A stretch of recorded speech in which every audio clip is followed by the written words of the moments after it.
Hi everyone, in this lecture we will go over the details of an OAuth and OpenID Connect compliant resource server that we will implement in the next section. Resource server provides resources to clients that provides valid access tokens.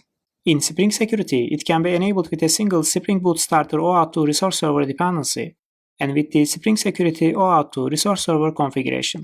Spring Security 5 automatically configures a resource server by only specifying the issuer URI value.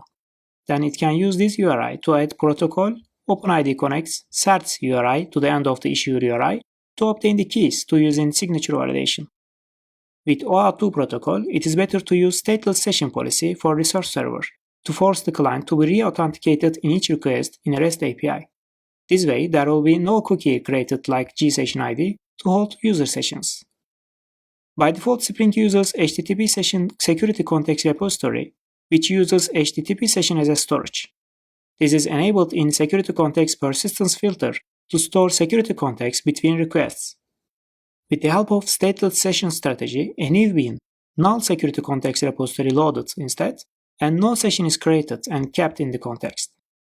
Note that for a client project on the other hand, we need a session creation policy to be able to create a session and keep some cookies because it needs to keep authenticated user by gsessionID cookie.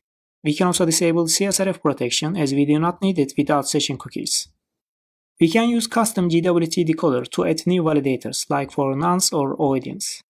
By default, Spring Security constructs authorities by including all needed scopes defined in GWT and by adding scope underscore prefix.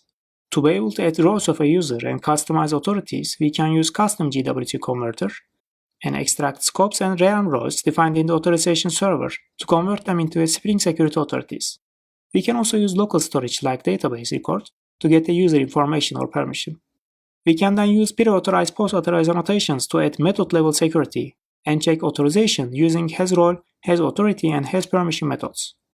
hasRole method defined in security context holder await request wrapper, hasAuthority method defined in security expression root abstract class, and finally hasPermission method defined in permission evaluator interface, which we can implement with a custom permission class. In the next section, we will implement all these mentioned steps and complete a OAuth 2 and OpenID Connect protocol compliant resource server. Alright, I will see you in the next section.